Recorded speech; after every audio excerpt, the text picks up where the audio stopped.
magnetic fields are, by their nature, invisible. There are some things that nature does to make them more visible. For example, in the corona, the magnetic fields control the atmosphere to the extent that you can see loops. We consider that those loops are, in fact, pictures of the magnetic field that we're seeing.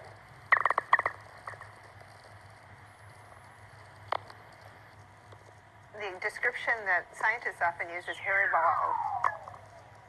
Some of the hair is ingrown so that the loop is attached to the sun at both ends, but some of the hair goes waving out, and when stuff gets on that open field line, it can stream out and become the solar wind.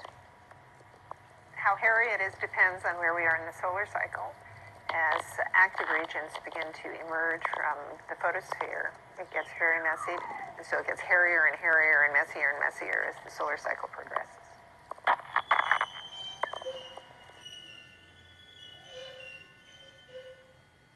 And there's no active region around. Magnetic field can be generated just by the turbulent motions itself. And what you see is that all the magnetic field tends to be crushed and centralized in these intergranular lanes, between the bubbles.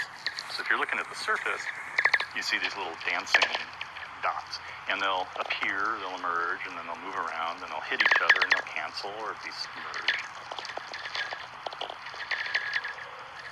Things happen on many different time scales.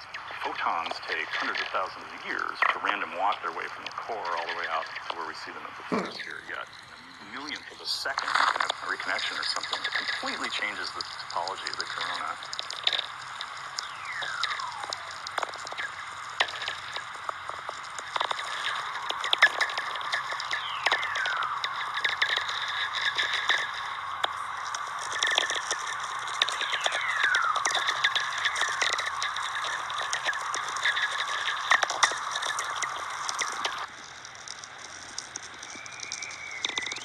Any particle that is charged knows what the magnetic field around it is doing, and it has to move in a direction that's at least in part governed by the magnetic field.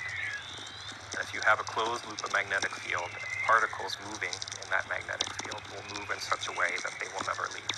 They orbit the magnetic field lines very quickly, and they whiz around back and forth and back and forth. Once they're on those closed magnetic field lines, they stay there as long as nothing else happens. If you were above one given region of Mars's surface, you might see magnetic field lines bursting out straight towards you. And as they get closer to you, they start to curve away and they turn so that they zoom off into the distance, and then they bend back and they go diving back down. But you're not seeing just one of these. You see this happening all around you.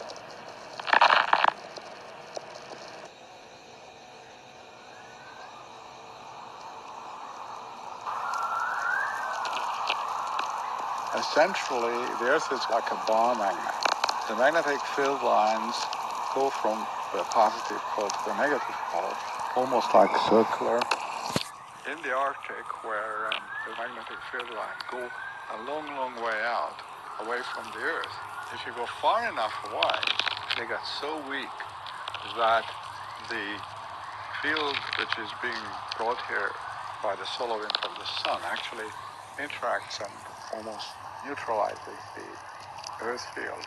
And therefore the particles which are attached to these fields can come out and bombard the atmosphere, and that creates the overall light.